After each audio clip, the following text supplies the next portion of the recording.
Jalan-jalan ke kayu tangan, tidak lupa membeli sepatu dan sandal. Program tamu kita bukan sembarang tayangan karena akan membahas sesuatu yang fenomenal dan aktual. Ketemu lagi di tamu kita pada pekan ini, dan kali ini kita akan membahas sesuatu yang sedang menjadi atensi publik, dan saya masih bersama Mas partner saya, Mas Ferdi Firmantoro. Apa kabar, Mas? Alhamdulillah, sehat Pak Sidik. Gimana? Hujan masih ada, tetapi kehangatan publik juga makin terasa. Ya? Makin terasa. Makin terasa. Jadi kalau pekan lalu kita pada makan bergizi gratis yang masih terus berjalan gitu, dan pekan lalu juga publik dikejutkan dengan keputusan dari Ketua PSSI Pak Erick Thohir yang memberhentikan Sintayong. Ya. Dan kita tidak menyangka ya reaksi publik begitu fenomenal lah ya di media sosial, media mainstream, cetak, online, televisi, semua membahas. Ya, karena tentunya kan Sintayong ini kan masyarakat sangat dicintai ya, mencintai, dan tentunya ada banyak perubahan yang mungkin masyarakat rasakan terkait dengan bola kita ya. Jadi dan beberapa kali kemenangan yang diraih kan bagian dari perjuangan timnas Garuda, dan saya kira itu bagian dari sentuhannya STY gitu ya, sentuhannya STY terhadap salah satu pelatih yang mungkin masyarakat suka ya. Ya memang saya ada beberapa pengamat yang ngomong bahwa di era STY itu akhirnya masyarakat itu memiliki harapan terhadap sepak bola kita setelah sekian lama tidak memiliki harapan, dan ketika disentuh oleh STY masyarakat jadi punya harapan ya. Ini terlihat kalau pertandingan timnas itu kan nobar itu di mana-mana gitu ya. Nobar di mana-mana itu sesuatu yang spektakuler lah ya, dan kita akan bahas itu, Mas Ferdi. Saya punya teman, ini teman lama yang dia dari awal seingat saya sudah berkecimpung sebagai jurnalis olahraga. Ya. Mas Abdul Muthalib, apa kabar, Mas? Alhamdulillah. Baik, Mas Sidik. Ya. Sehat ya?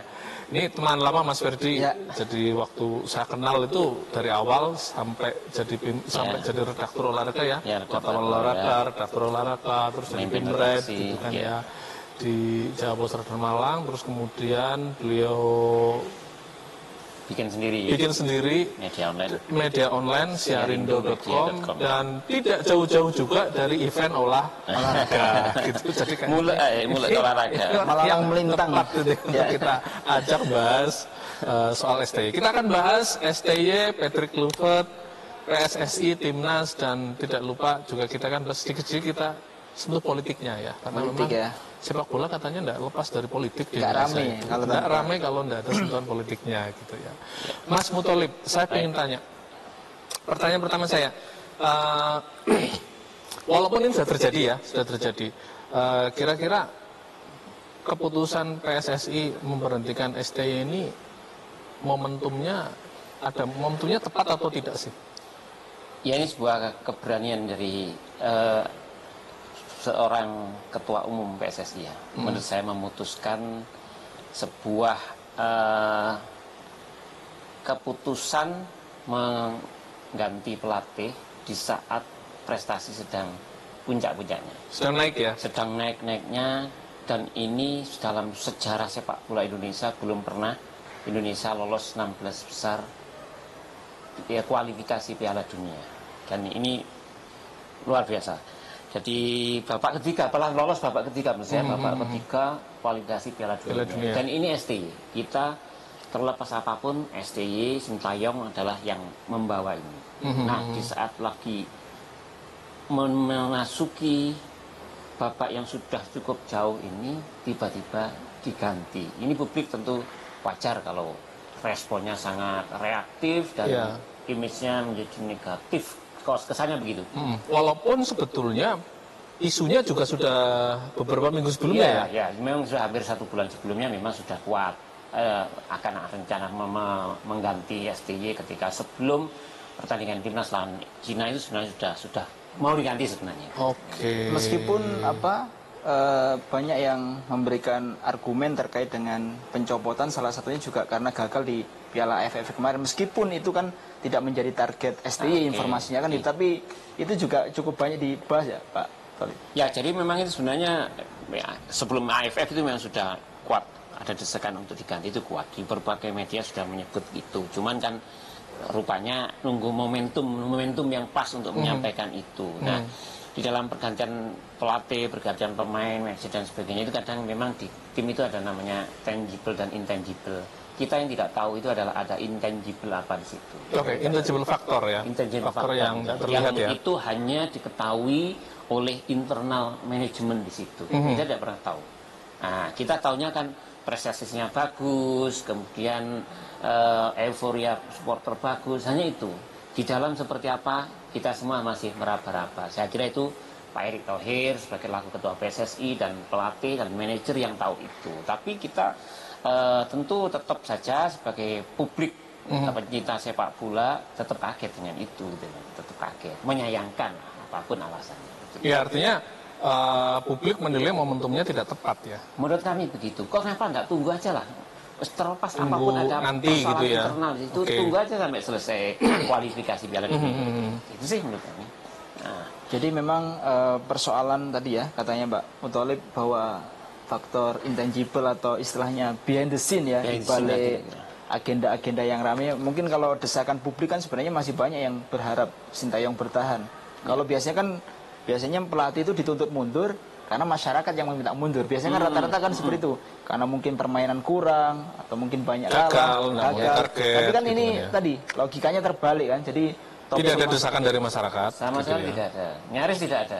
Tidak ada desakan dari masyarakat, dan saya malah ingat itu waktu waktu di akhir pemerintahan Pak Jokowi itu ada pemberian golden visa. Ya. Ada pemberian golden visa itu, jadi pemerintah itu kan ingin menarik ya diaspora atau talenta global itu untuk ke Indonesia, mereka bekerja di Indonesia dan sebagainya gitu loh.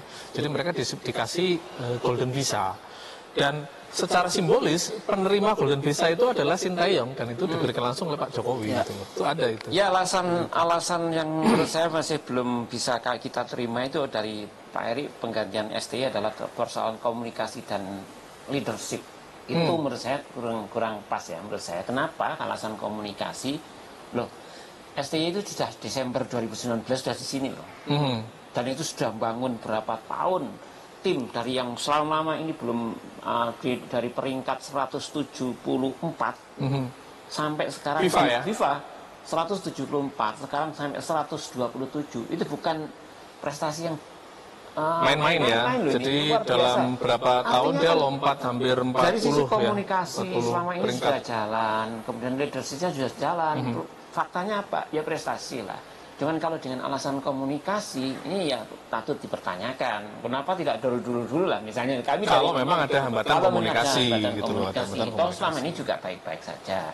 Nah, ya kita tidak tahu. Yang kita hanya melihat dari sisi luar seperti itu, kita tentu cukup kecewa.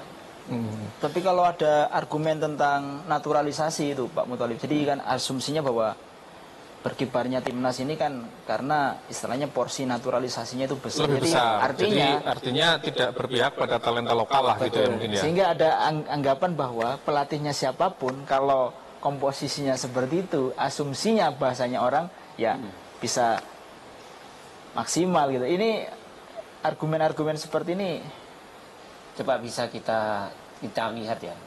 Tim-tim besar di negara, tim-tim nasional yang besar. Ada nggak negara yang tidak pakai naturalisasi? Sepertinya yang tidak besar-besar ya. Prancis naturalisasi, Spanyol yang pernah juara naturalisasi, ada pemain hebat yang dari Brazil itu dinaturalisasi. Ya itu sudah. Dan kayaknya itu jamak ya di dunia olahraga ya. Maksudnya tidak hanya di sepak bola itu terjadi ya, di voli, di basket, regulasi FIFA juga membolehkan.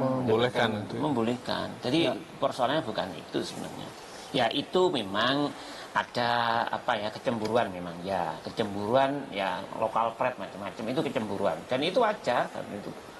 Nah, memang yang dipertaruhkan oleh PSSI itu nama besar PSSI, Timnas Indonesia, atau mempertahankan lokal pride. Itu aja pertaruhannya.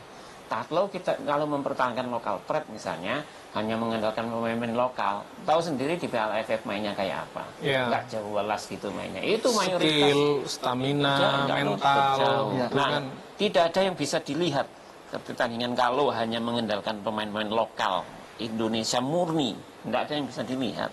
Sementara perkembangan supporter Indonesia itu sudah melampaui kualitasnya timnas Indonesia yang lokal ya.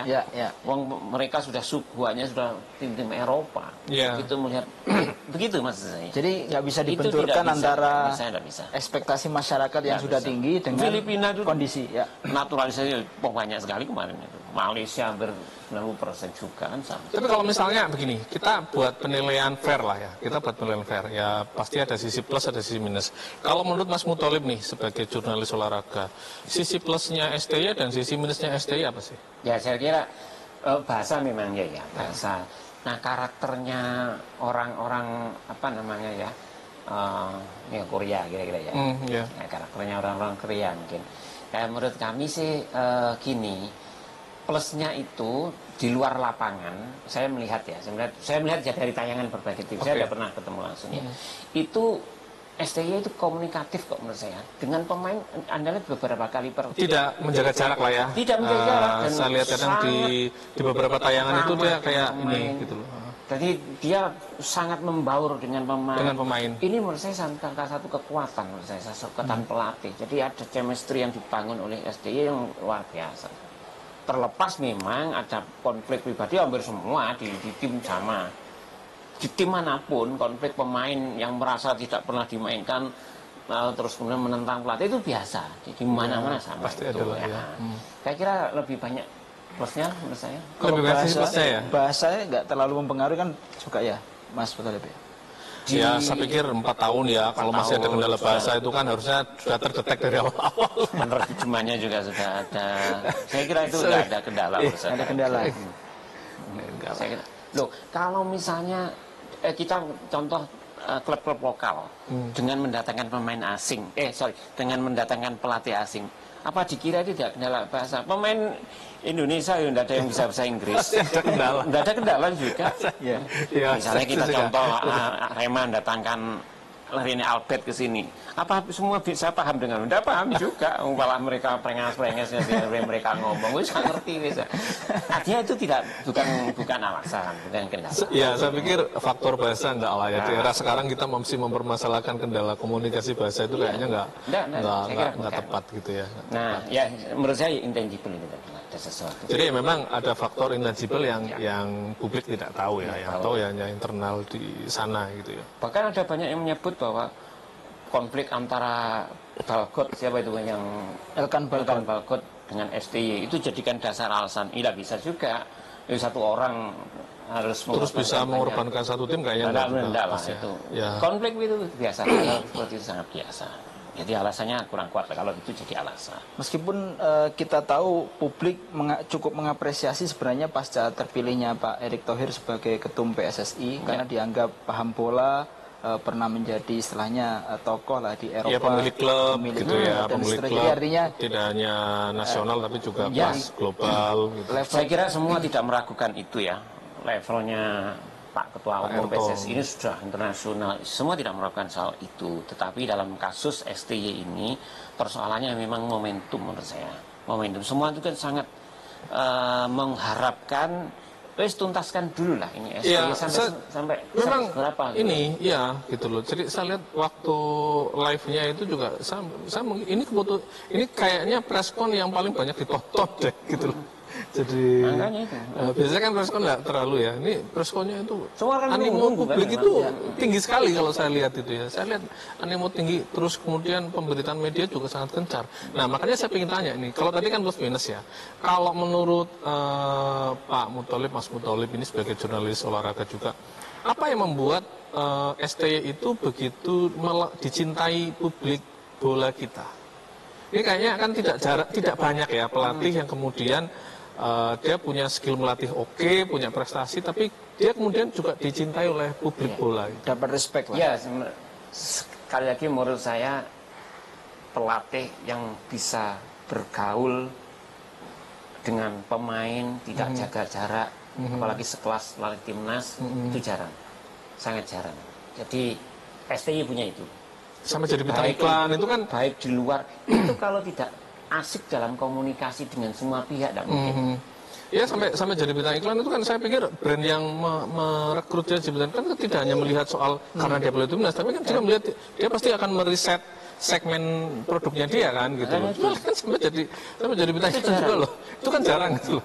Ada pelatih sampai jadi. Ya mayoritas yang kita tahu ya, yang kita tahu, bulan saya juga berkali wawancara dengan pelatih timnas ya. Mereka agak jaim. Maaf ya, ada jarak lah mungkin ya. Jarak begitu. Nah ini yang dimiliki oleh STY adalah tidak ada jarak antara dia dengan pelatih, terutama di luar pertandingan, di sesi keseharian. Itu banyak video yang menerangkan soal itu. Sampai pemain-pemain muda itu berani menggoda STY di luar. Itu kan itu jarang sekali begitu. Bentuk berarti ada kedekatan emosional, kedekatan itu yang mahal. Dan itu yang kelihatannya kemudian karena kita di era media sosial ya, itu terpublish secara terus-menerus, itu yang menyebabkan salah satunya masyarakat juga mencintai STY ya. Itu bukti bahwa masyarakat sangat menyenangi, sangat mencintainya. Tapi kalau sepengamatan Mas Toli, bahwa kalau kita lihat beberapa kan sejak 2019 dan sekarang 2025 kan kurang lebih sudah hampir 5 tahun. 5 tahun lah ya. Atau kalau periode kepresidenan sudah hampir 1 periode kan. Nah itu. Jadi artinya sebenarnya legasi utama ya dari coach STY ini apa sebenarnya? Paling puncak lolos babak ketiga kualifikasi Piala Dunia 2026.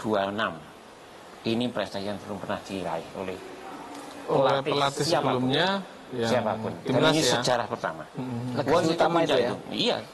Apa sekarang puncak dari prestasi sepak bola di dunia kalau dia menuju ke Piala Dunia gitu loh. Ya saya pikir ini hampir semua cabang olahraga ya. Kalau misalnya kayak Olimpiade kemarin itu kan salah satunya itu kayak panjat tebing itu kan juga moncer gitu kan, tiba-tiba dia bisa lolos terus bisa dapat emas, itu kan juga prestasi puncak. Sepak bola ini kan juga sama gitu. Sepak bola itu kelihatannya juga itu paling puncak menurut saya. Dan siapa pelatih berat untuk mengejar itu menurut saya. Terlepas kalau bicara soal tadi ya manajemen, artinya pembibitan apa istilahnya teknis di bawah, atau mungkin istilahnya ada beberapa yang mempersoalkan soal apa bagaimana mencari apa ya tokoh atau istilah pemain-pemain bola dari klub-klub di liga, kemudian istilahnya memantau mencari talenta lah ya gitu ya. Itu kira-kira konteks itu dan hal-hal yang sifatnya membangun internal tim itu sebenarnya gimana Mas? Tapi kita tahan dulu ya, kita tahan dulu. Baik pemirsa, kita tahan dulu. Ini ada satu pertanyaan Mas Ferdi itu bagus banget. Jadi bagaimana sih cara melihat talenta-talenta muda ya yang banyak dari Sabang sampai Merauke ya. Kita tahan dulu, jangan kemana-mana, masih di tamu kita.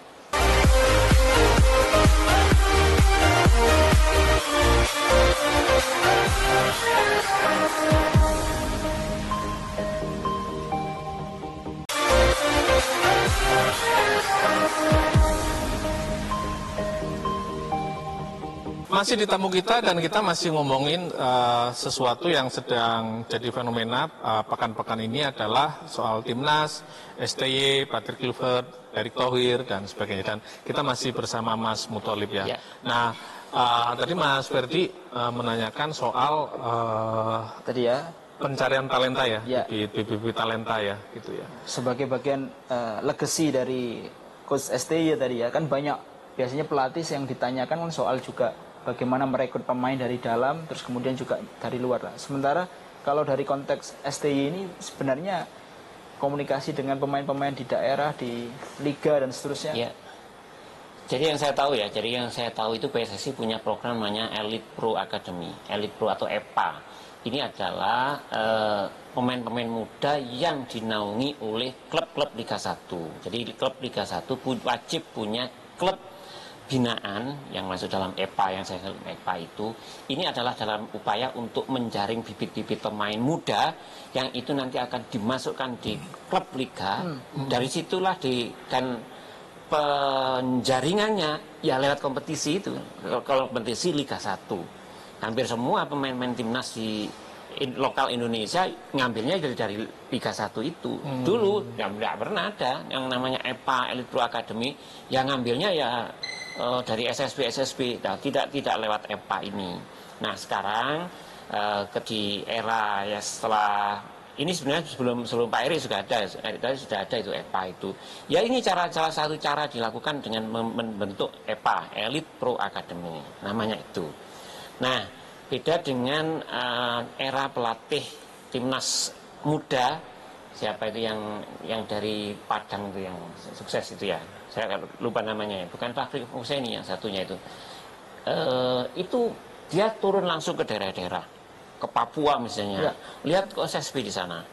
Dia dengan naluri pelatihnya, dengan feelingnya itu bisa tahu, oh anak ini berbakat.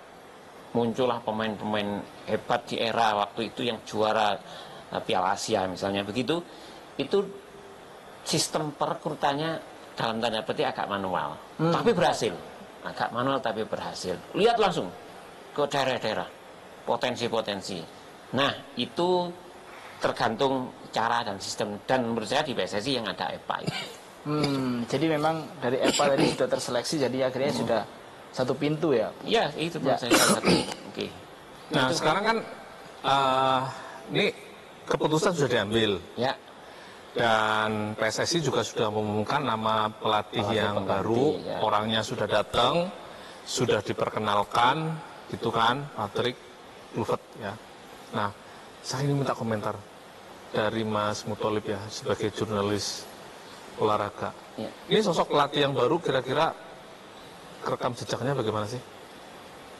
Kalau dari yang saya tahu ya, kalau karir pemainnya sudah tidak bisa diragukan lagi. Dia striker AC Milan, striker Barcelona, diawali dengan tim Ajax Amsterdam. Terakhir di FC Valencia. Ini kan tim-tim top semua. Nah, elit artinya ya.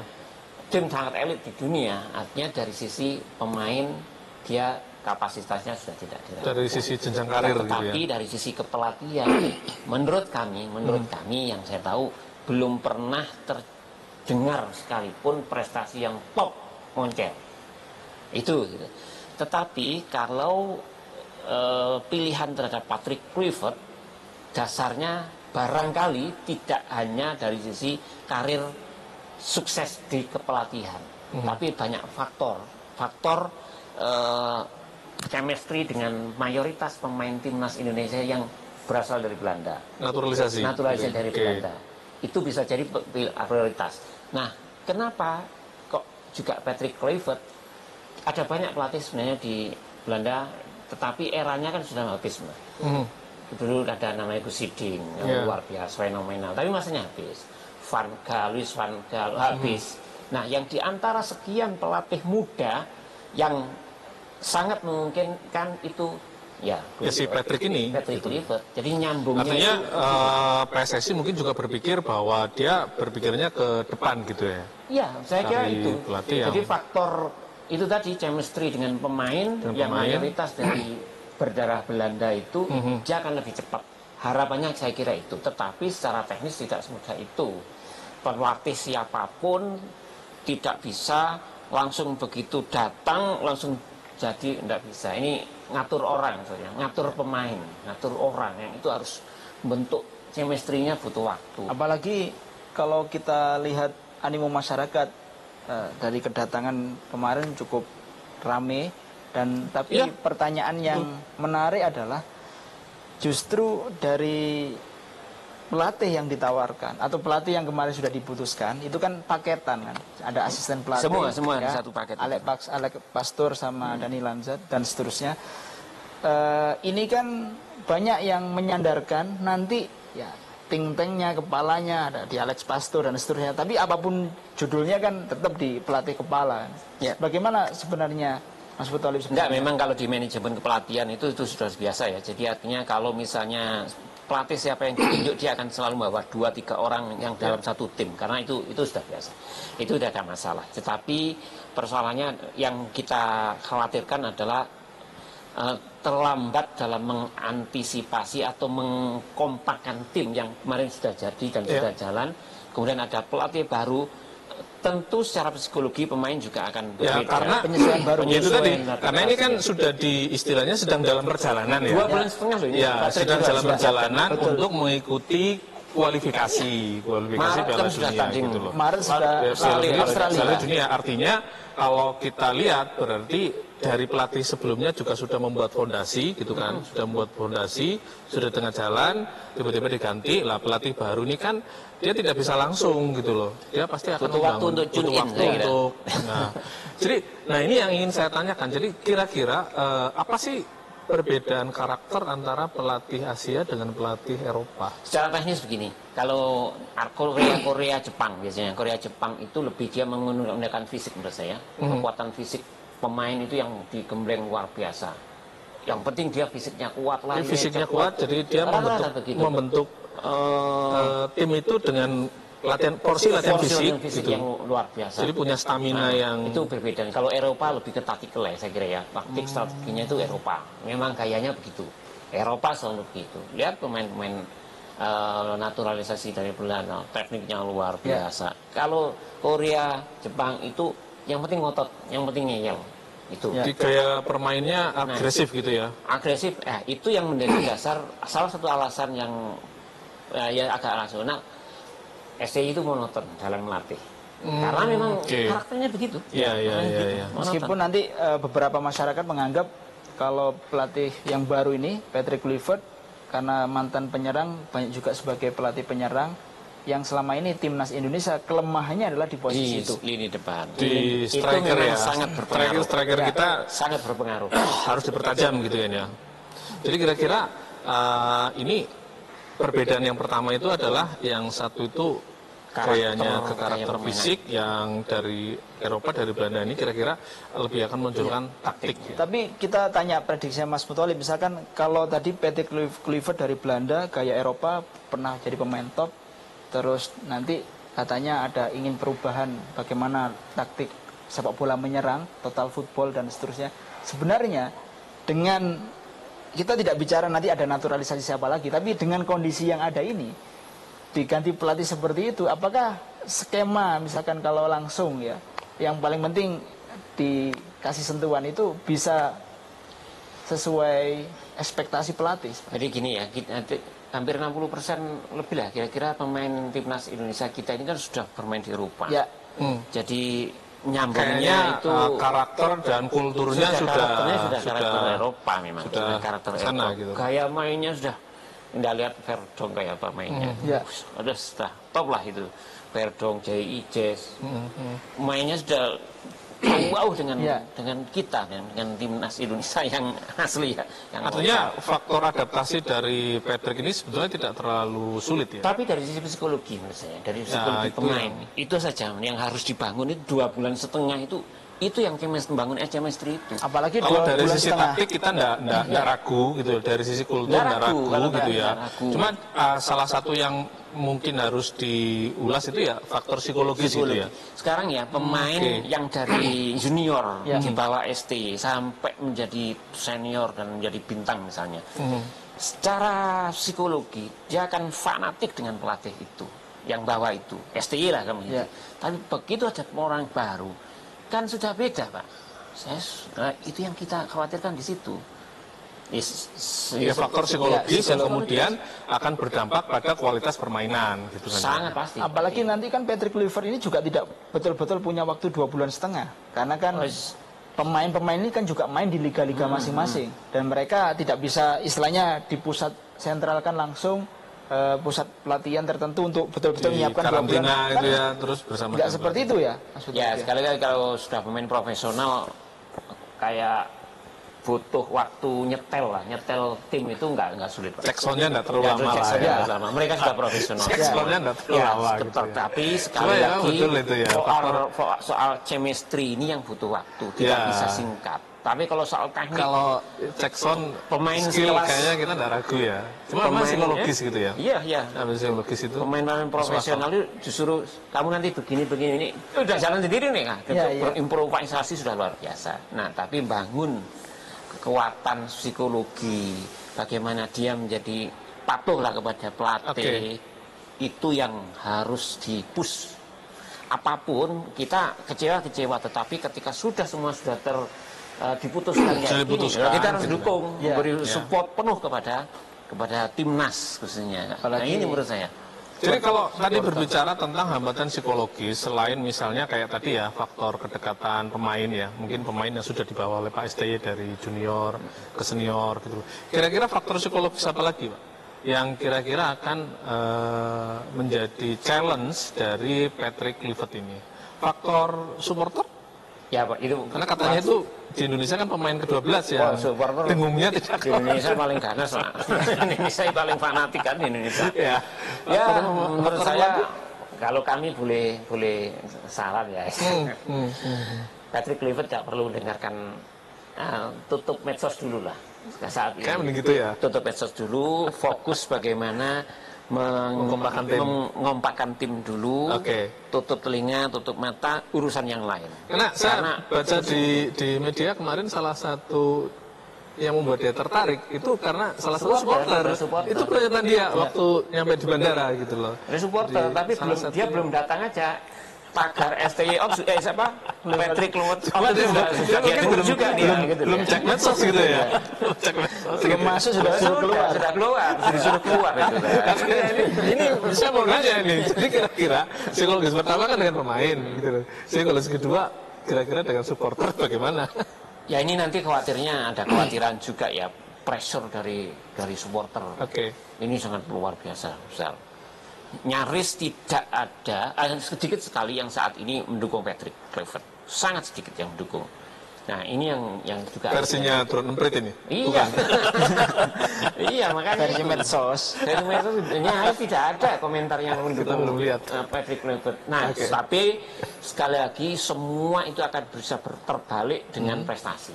Semua, misal lawan Australia besok menang gitu, selesai semua, terbalik semua. Nah tantangannya di sini, tantangan Patrick, apapun harus kita doakan, kita dukung lah.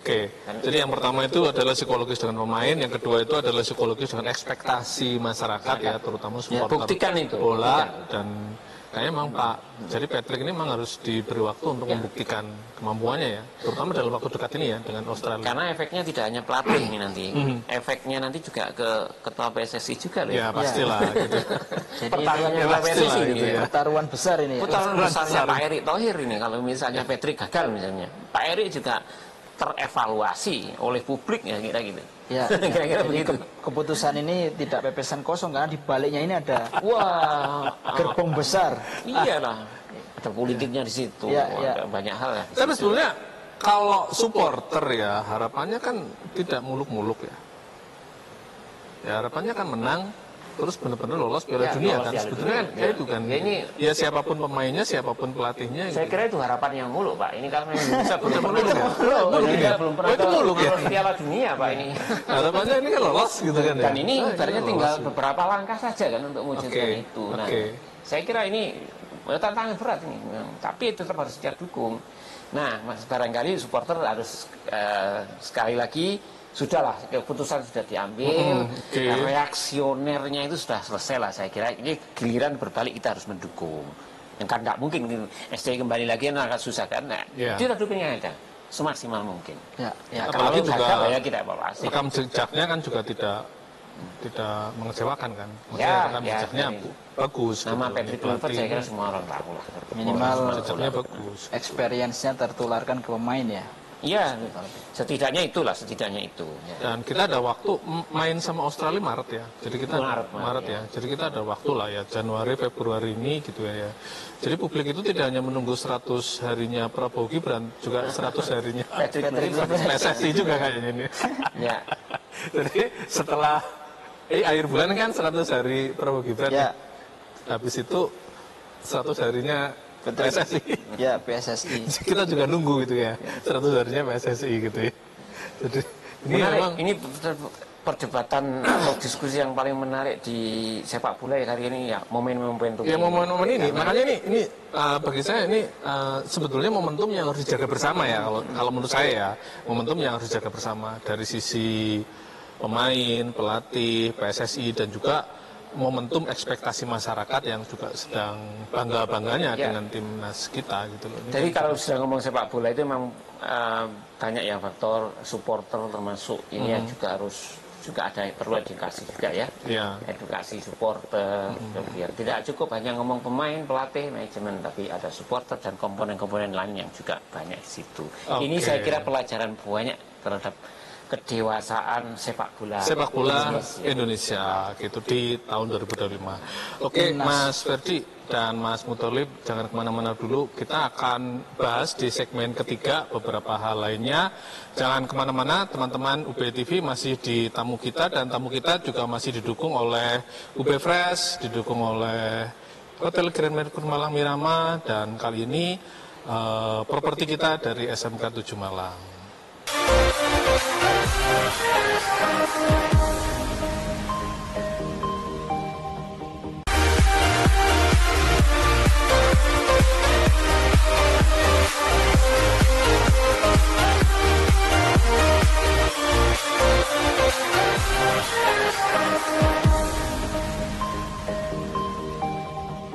Masih di tamu kita, dan saya masih bersama Mas Abdul Muthalib, jurnalis senior olahraga di Malang Raya, dan kita masih ngomongin timnas, bola, dan beberapa hal yang berkaitan dengan itu. Nah, Mas Ferdi, ini kalau kita lihat ya, jadi kalau kita lihat sejarahnya ataupun fenomenanya, ini kan sepak bola itu bukan sesuatu yang berdiri sendiri kan ya. Jadi ini olahraga, terus ada juga rasa pride sebuah bangsa gitu, dan juga ada yang lain ya. Dan kalau kita lihat bola itu kan juga ada bola, ada supporter, ada masyarakat gitu ya. Nah, satu hal yang menarik itu adalah faktanya adalah bola itu tidak bisa lepas dari politik nih, Mas. Ya, betul. Ini kan Mas Ferdi kan dosen komunikasi politik ya. Ya. Jadi kira-kira mungkin Mas Ferdi kita bisa discuss nih kira-kira. Kan kita tahu bahwa kemarin di 2024 tahun politik juga banyak yang dalam tanda kutip menggunakan ya kedekatan dengan supporter dijadikan sebagai kedekatan supporter gitu ya. Instrumen tunggangan kendaraan politik kan gitu. Jadi ini kan juga, dan di banyak tempat polanya sama kan gitu ya. Bagaimana dengan dekat dengan supporter dianggap punya kekuatan massa yang cukup potensial sebagai kekuatan elektoral. Kita tahu, kita lihat beberapa waktu tidak pernah lepas berita bahwa PSSI juga identik ya dengan tadi itu menjadi bagian juga dalam kalau tidak ya pimpinannya banyak yang politisi juga lah ya, dalam beberapa. Artinya istilahnya dekade. Tidak betul-betul ya bahasanya ya murni olahraga atau mungkin istilahnya sepak bola, tapi kan semua ada kaitannya itu. Bahkan di beberapa negara juga, termasuk yang terkenal di Italia juga, politik kan luar biasa juga. Sebenarnya hubungan politik sama sepak bola gimana, Mas Muthalib? Ya, kalau saya melihat sekali lagi ya, terbentuknya asosiasi sepak bola itu kalau di Indonesia juga tidak lepas dari unsur politik. Kekuatan sepak bola dianggap cukup bisa mempengaruhi politik sebuah daerah, politik sebuah negara. PSSI terbentuk dulu dalam sejarahnya juga karena ada unsur politik. Ketika misalnya Bung Karno pernah membuat sebuah pertandingan eksebisi yang itu mempertanding ketika para tokoh-tokoh di daerah-daerah itu waktu itu belum bersatu kan. Itu daerah-daerah tertentu itu terjadi konflik, maka dibentuklah pertandingan eksebisi yang melibatkan daerah-daerah itu dengan tokoh-tokoh yang saling berseteru. Di Jogja, setahu saya itu di Jogja. Nah, dalam pertandingan itu penontonnya luar biasa, full stadion, full, tokoh-tokoh yang berseteru saling datang, dan justru dari sepak bola itulah lahir sebuah persatuan, mereka saling berangkulan, saling bersahabat, dan seterusnya. Itu artinya bahwa sepak bola itu juga bisa menjadi alat pemersatu. Ini kan politik. Ya. Nah, yang agak kurang pas itu adalah menjadikan sepak bola atau klub atau supporter sebagai komoditas politik praktis untuk tunggangan istilahnya tadi itu kepentingan seseorang naik tangga karir politik dengan memanfaatkan supporter. Ini yang biasanya kalau di Indonesia itu jarang berhasil, meskipun ada, sangat jarang. Sudah banyak contoh tokoh-tokoh yang tiba-tiba muncul dengan menggunakan jargon supporter tertentu. Saya itu paling supporter dan sebagainya. Justru tidak dipilih oleh supporter, tidak jadi atau gagal. Itu banyak. Bahkan kalau keputusan yang cukup mengagetkan ini, kalau Mas Muthalib menerka-nerka ada sentuhan politik juga. Ya, selalu setiap keputusan besar seperti ini pasti akan bisa digoreng dalam ke ranah politik. Misalnya, ya semoga tidak terjadi gagal, Patrick Kluivert gagal membawa Indonesia lolos Piala Dunia atau kalah misalnya dengan Australia misalnya, itu bisa jadi nanti rentetannya itu merembet ke karirnya ketua PSSI. Bisa jadi itu. Karena kan pembuat keputusan kan ketua PSSI, sangat mungkin digoreng ke sana. Menjadi isu politik juga sangat mungkin. Makanya sepak bola ini di Indonesia khususnya itu sesuatu istilahnya kayak wanita cantik lah. Semua menyoroti situ. Karena memang kultur di Indonesia luar biasa urusan sepak bola. Jadi memang sejarahnya ya tidak lepas ya. Jadi Tidak persentuhan bola dengan politik itu ada gitu. Itu sejak lahir sudah, sejak lahir. Sebelum gitu. Nama PSSI sudah ada persentuhan antara sepak bola dengan politik gitu.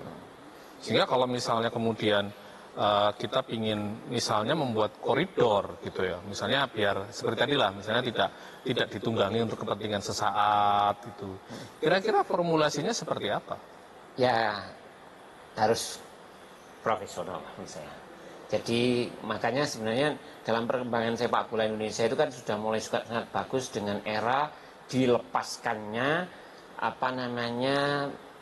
klub-klub perserikatan yang dulu masih gandol ke APBD gitu ya. Itu dikeluarkan dari APBD menjadi sebuah PT dan sudah menjadi industri sepak bola.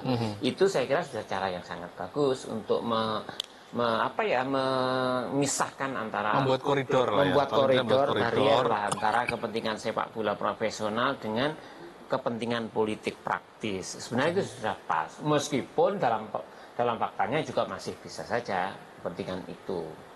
Saya kira itu sih koridornya. Ya, jadi politik ini kadang juga di satu sisi bisa mempersatukan, membuat orang bisa saling, tapi di satu sisi juga bisa memecah belah tadi kalau bukan politiknya, sebenarnya sepak bolanya menurut saya begitu ya. Memperkuat tadi ya, sepak bola menjadi ruang pemersatu ya. Harusnya begitu memang. Sepak bola itu harus menjadi pemersatu. Dan sekarang sebetulnya trennya sudah positif ya. Artinya kalau kita lihat mulai dari pemisahan klub-klub yang perserikatan itu kan sudah terjadi sudah. Terus kalau kita lihat sekarang itu juga kayak tadi ya, misalnya PSSI sudah punya program EPA gitu ya untuk pembibitan gitu. Terus yang selanjutnya kita lihat juga semakin banyaknya turnamen-turnamen ya. Kita kan selain punya liga kan juga punya beberapa turnamen itu yang antar klub itu kan ada itu ya. Dulu kita di Jakarta ada Bang Yos itu ya.